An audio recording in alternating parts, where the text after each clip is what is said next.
Durante a primeira sessão do julgamento do ex-presidente Jair Bolsonaro e dos demais acusados, as defesas dos envolvidos negaram todas as acusações feitas pela Procuradoria-Geral da República no inquérito de tentativa de golpe de Estado. A reportagem é de Bruno Pinheiro.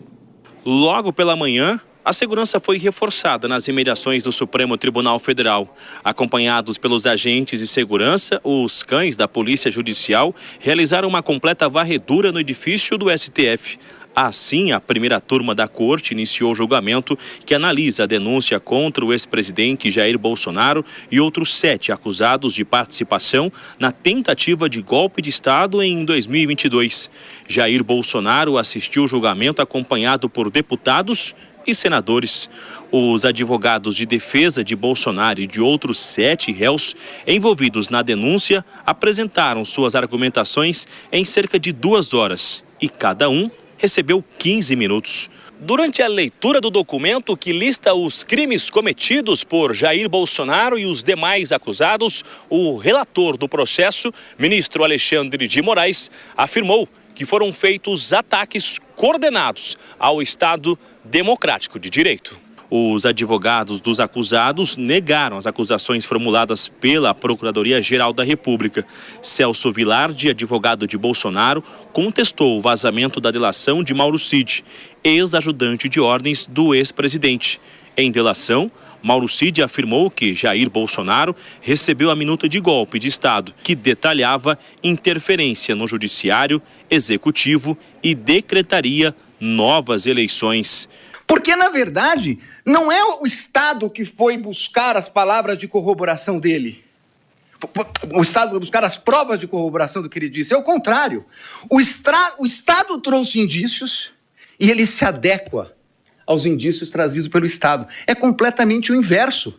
Vilardi ressaltou que não teve acesso a todas as provas do processo e que há um volume excessivo de documentos irrelevantes, o que dificultaria a defesa. Que todos os elementos da denúncia, citados na denúncia e no relatório da Polícia Federal, estão nos autos. A conversa de Mauro Cid, citada na denúncia, está realmente nos autos. Nós tivemos acesso quando é escrito por escrito, quando é por áudio, por áudio. O que não está na denúncia é a completude da mídia. Mas eu não tenho a completude, eu não tenho os telefones, eu não tenho as mídias. As defesas também argumentaram que a delação de Mauro Cid carece de validade jurídica e foi obtida sobre coação, ressaltando que suas versões mudaram ao longo do tempo, o que comprometeria sua credibilidade. A defesa de Braga Neto ainda descreveu Cid como mentiroso, assegurando que Braga Neto não tem qualquer envolvimento no plano de golpe. Braga Neto não teve qualquer participação, qualquer relação com os fatos de 8 de janeiro. O colaborador Cid, que mente, e mente muito, apresenta um vídeo naquela oportunidade para falar o link do general Braga Neto com os manifestantes do quartéis. Esse vídeo era de outra coisa. Também na primeira parte do julgamento, a defesa do ex-ministro da Justiça, Anderson Torres, afirmou que ele nunca participou de qualquer plano para um golpe e destacando que a denúncia não apresenta uma única evidência que indique sua adesão a qualquer suposto plano golpista, defendeu o advogado Elmar Novak. É que em relação a Anderson Torres, a denúncia é inepta e permeada de falsas ilações. Porque tudo que foi encontrado favorece Anderson Torres. Mas, ao invés disso, a PGR denunciou Anderson Torres de modo temerário, imputando-lhes condutas que sabidamente não são crimes. O desembargador aposentado Sebastião Coelho foi detido pela Polícia Judicial em flagrante delito por desacato e ofensas ao Supremo Tribunal. Ele é advogado e integra a defesa de Felipe Martins, ex-assessor internacional durante a presidência de Jair Bolsonaro. Para acompanhar o julgamento, alguns deputados e advogados que não se credenciaram com antecedência para acompanhar a sessão foram orientados a assistirem na segunda turma. Sebastião foi barrado e gravou um vídeo, ainda na recepção da primeira turma. Após a confusão, O presidente do Supremo Tribunal Federal, ministro Luiz Roberto Barroso, determinou o registro de boletim de ocorrência por desacato e, em seguida, liberou o advogado. Ô Kobayashi, eu queria tirar uma dúvida com você. Você é da área do direito, a Dora e eu não somos, né? Mas uma dúvida que talvez a Dora também tenha é o seguinte: os advogados de defesa, todos eles contestam a forma, criticam a delação premiada de Mauro Cid, falam sobre a composição da primeira turma, a análise deveria ter sido feita no plenário ou a partir de agora possa ser feita no plenário, mas eles não entram muito ou especificamente, não sei se é o momento ou não, se isso é mais para frente ou não, no mérito da denúncia, questionando a denúncia, que não houve tentativa, não houve trama. Como é que a gente pode avaliar isso?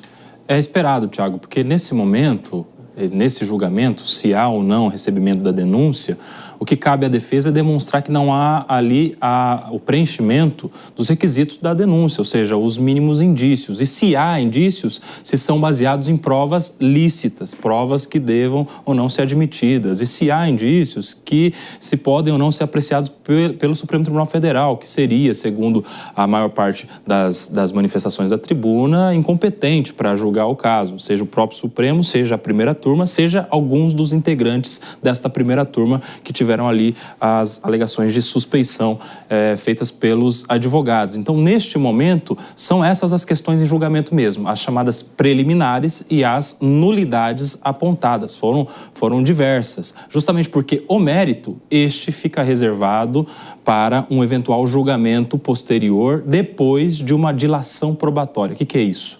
É o caminho que esse processo, se for instaurado, vai perseguir depois, seja com as testemunhas, seja com os documentos, agora não mais aqueles das investigações, mas documentos que sejam submetidos ao contraditório, com os advogados, com as partes participando da produção dessas provas, eventuais perícias também, ou seja, depois disso tudo é que o mérito, enfim, será debatido, claro, se a denúncia for aceita, como é a grande probabilidade no julgamento de amanhã. E Dora, em relação às defesas, tem essa dúvida que eu apresentei para o Kobayashi, mas você como jornalista também, que já acompanhou outros julgamentos, é claro, né, de que forma também avalia o posicionamento dos advogados?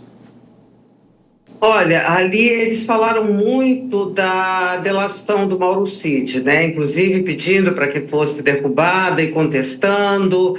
Agora, nos momentos em que declarações do Mauro Cid, nessa mesma delação premiada, favorecia os indiciados, os advogados aludiam a essa, recorriam à delação para dizer que, olha, a declaração do Mauro Cid na delação premiada, tal, livra o meu cliente, diz que o meu cliente, tal, é uma grande incoerência, porque uma hora ela serve e outra hora a delação não serve. Agora, é interessante nesse julgamento, porque o mundo jurídico, quer dizer, a defesa, todo o tempo criticava, antes de começar o julgamento, muito os métodos, tanto é que fez essas alegações, esses pedidos, as preliminares, que foram todos recusados. Agora, o clima foi de absoluta cordialidade, de parte a parte, porque os advogados evitaram qualquer manifestação mais contundente de crítica ao tribunal, e o tribunal, os ministros devolveram, porque fizeram elogios às defesas, dizendo que as defesas foram muito bem fundamentadas e foram muito bem apresentadas, no entanto, perderam todas.